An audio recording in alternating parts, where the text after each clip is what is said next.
Hi, I'm Dr. Elliot Adam from ElliotOracle.com. I'm also the author of the award-winning Fearless Tarot and the award-winning Tarot in Love, Consulting the Cards and Matters of the Heart. Both books are published by Llewellyn Books, and I have some signed copies available on my website, ElliotOracle.com, for the tarot lover in your life if you're looking for the perfect gift. And it's time for this week's Oracle Reveal. So yesterday on my social media, I placed up a picture of 3 different animals and asked you to use your intuition and ask yourself which animal's calling to you, because that animal has your message. And the 3 animals were the hawk, the moth, and the cow. So if you're just joining me now, ask yourself which animal's getting caught in your head. It doesn't have to be your favorite animal. It just has to be the one that's getting stuck in your consciousness, because that animal has your message. So for those of you who picked the hawk spirit, this card says, let spirit be your guide. And hawk is that archetype that flies high, close to the spirit of the sun. And hawk can tell you that right now it's important for you to fly high. It's important for you to look at your life in a proper context, maybe even by getting distance from something that you've been looking at too closely, too microscopically. If you've been feeling really grounded in a bad way or stuck or limited in some way, that hawk medicine can really help you fly towards the greatest heights again. First card for hawk is, where is it best for you to place your focus this next week? And we get the brilliant Ace of Wands. And I love the Ace of Wands archetype card because it shows a magic wand on it. And always with the Ace of Wands, aces are good to get in the tarot. They represent new beginnings, a fresh start, new inspiration. In the case of the Ace of Wands, this could be a time where there's renewed passion or renewed excitement about something that's buzzing around in your life. And yet there's always a sense of urgency, just like the magic wands and the fairy tale, where the fairy godmother gives Cinderella that great opportunity, but she only has until midnight to make her dream come true before her carriage becomes a pumpkin again.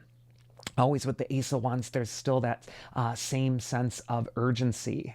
So the thing that you're feeling excited about, magical about, passionate about, trying to get that going, this card says to act on it, to move forward with it with swiftness, and also to lend some urgency to this. But there's just something magical happening in your life at this time, something that your inspiration, your imagination has been coming up with, and now it's time to take action with it to create new conditions. The second card is going to be advice from your inner wisdom if you pick the hawk for this next week. And we get the moon reversed. And the moon upright or reversed, it governs our unconscious feelings, our unconscious emotions, the things that we don't 100% know what they're telling us all the time. They don't make sense. The moon in Latin and Spanish, Italian, it's luna, where we get our word lunatic from. And that moon reverse can represent old, settled emotions, things that are going on unconsciously right now that are ruling the show because you're not taking the time to stop to understand them or to channel them. And so there is this sense of like something in the undercurrent, something unconscious is sort of like going on beneath the surface, and you're needing to understand it a little bit more by giving space and time and quiet for it. Also, with that Ace of Wands, there's this sense of like urgency, something inspiring you, something that you want to move forward with in your life. And yet that moon reversed is saying you can't move forward until you resolve that unconscious emotion, that thing that just doesn't have a name right now. The ancient Egyptians believed that if you give something a name, you get great power over it. It's why Isis, the goddess of magic, wanted to learn the name of Ra, because that gave her power over his magic. And so too with this moon reversed, you really want to give a name to that feeling that's going on unconsciously with you, so that once you have a name for it, you can start to express it. You might be able to put it into your work like the Ace of Wands, or you might be able to speak it aloud and then thereby wield power over it.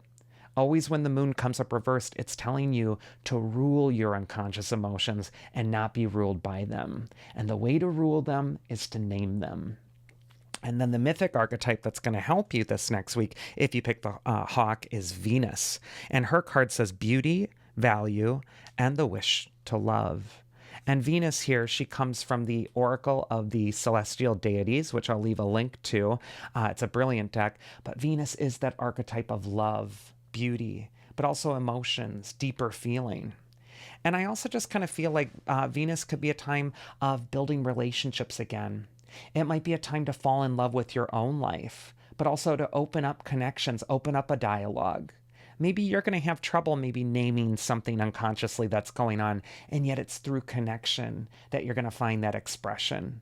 And also, Venus rules all things that have to do with beauty and art. So, this could be a time when you're urgently being asked to place your own concerns, the things that are unconsciously running around for you, into what you create, into your own art, into something that you need to express at this time.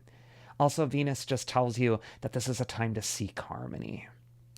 The next animal we're going to go into is the moth spirit, and this card says surrender now. And moth is a night archetype of the butterfly archetype. It's also a symbol of transformation and change, but sometimes through the dark places. And yet, like the moth seeking the flame, so too you need to seek that glimmer of light in yourself to find illumination. This might be a time for you to surrender your fear of the dark, or maybe even surrender your fear that you're not finding the light, and allow your wings to take you there. Just allow that instinct to guide you toward what's brightest within. First card for Moth is where it's best to place your focus this next week, and we get this very light-hearted card of the Four of Wands. And this card just shows a basic party happening on it. It shows the unself-conscious people just dancing. They're not worried about how they look or what other people think. They're just giving themselves over to joy. The Four of Wands can say that this is a time where you need to surrender now to joy, to connection. Maybe it's time to socialize again. Maybe it's time to come out of isolation. But it's also a time to celebrate, to find a rite of passage, something important in your life right now that you need to mark through a celebration. You don't want your transformations and changes to just go by without you acknowledging them. And the Four of Wands invites you to smile at them, to dance in it, to really be excited about what's being created. The next card is going to be advice from your inner wisdom if you pick the Moth. And we get the Hangman card. And the Hangman for me is a card that says that there is something in your life right now that might feel in suspension, and you're waiting for it. And like the Hangman, you might feel like your hands are tied behind your back. You can't really do anything about it. You might also feel hung up by one foot, that things have been turned upside down in your life. And as you're suspended, you're just waiting for this all to come through. And yet, as the Hangman hangs upside down, all the energy pools to his head, and it's glowing. And this symbolizes that he's gaining great wisdom by the thing that is in suspension, the thing that's making him uncomfortable for the moment. And I just get this feeling with this combination of cards that, yes, this overarching, this big deal thing that you're trying to do might feel like it's on hiatus. It might feel like it's suspended. It might feel like you're not seeing the progress with it immediately like you would like to. And yet, there's still a reason to celebrate. There's still a reason to let your hair down. It might also be a time where you're like, okay, that's on hold, but I'm still going to enjoy this part of my life right now.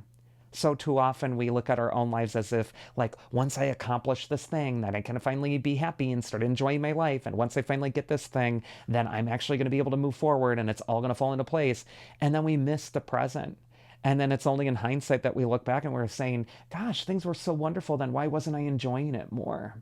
So I just kind of feel like you need to mark the moment, to be now, to be present, because that is the lesson of both of these cards. Both the Hangman finds wisdom in being present, even with the thing in suspension in his life. And so too with the Four of Wands, it's time to be present with the reasons to celebrate, no matter how small they are. And the mythic archetype that's going to help you this next week is Medusa. And her card is fear, reflection, and the wish to survive. And fear might cause you to bemoan whatever is stuck or whatever feels suspended in your life right now. And it also might cause you to feel like you can't really celebrate, you can't really enjoy the present moment. And yet, with Medusa, this is a card of looking at your fears, sometimes through a reflection, sometimes by creating a buffer, something that puts something in between you and the fear. Much like Medusa, you can't look at her straight on or you turn to stone. So too with our fears, when we look at them too directly, they can paralyze us and petrify us from taking action. And we need a mirror to look at it in order to survive.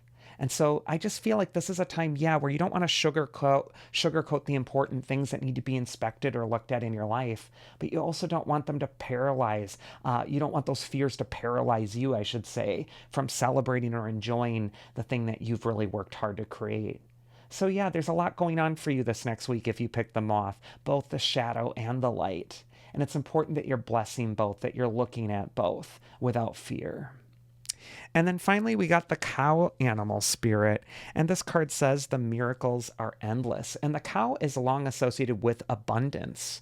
It has the milk that nourishes humanity.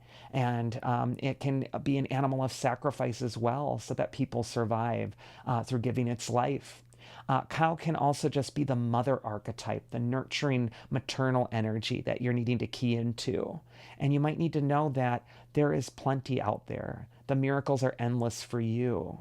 That there's not just a finite amount of them in this well that's drying up, but that well is waiting for you to draw upon whenever you desire. You just have to remember that it's there.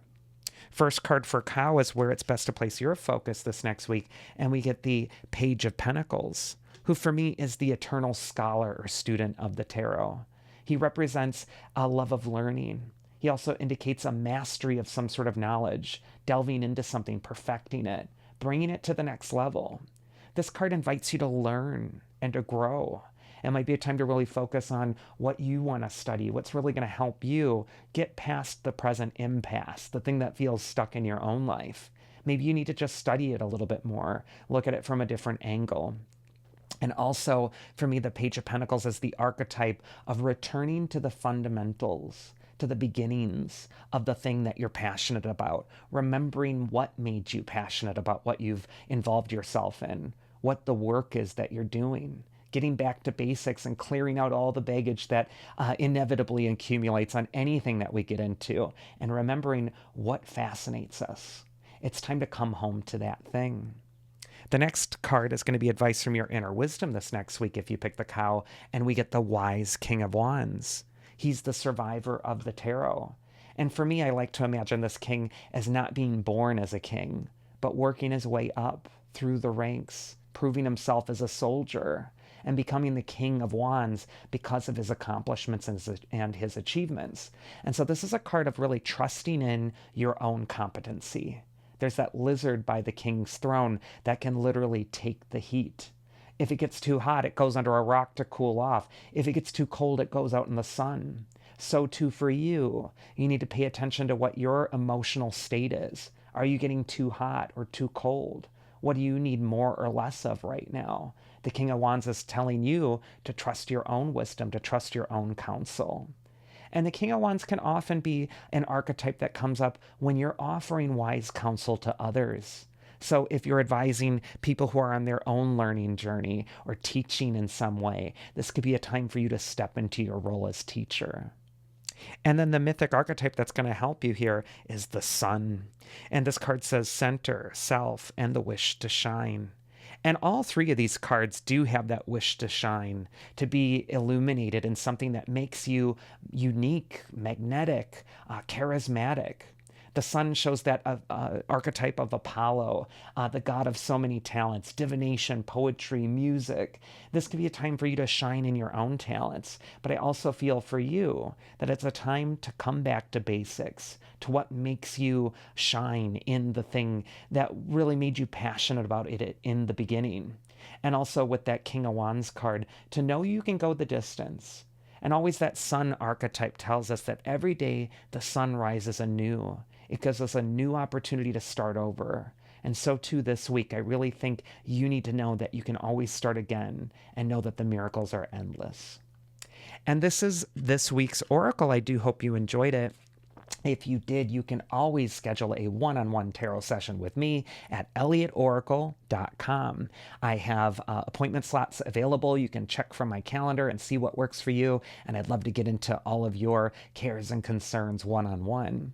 I also have a ton of free content there, so if you're looking for tarot card meetings, or if you want to go to my YouTube channel and just check out all the free content I have there, I have weekly free oracles, monthly oracles for every astrological sign, and then even a daily card pull. If you find any of this information useful, please do share it with a friend, like and subscribe. It's really helped my channel grow, and it's helping to create a more fearless tarot community. Otherwise, I hope that you're all going to have a great week, and I will see you again here next time. So do take care.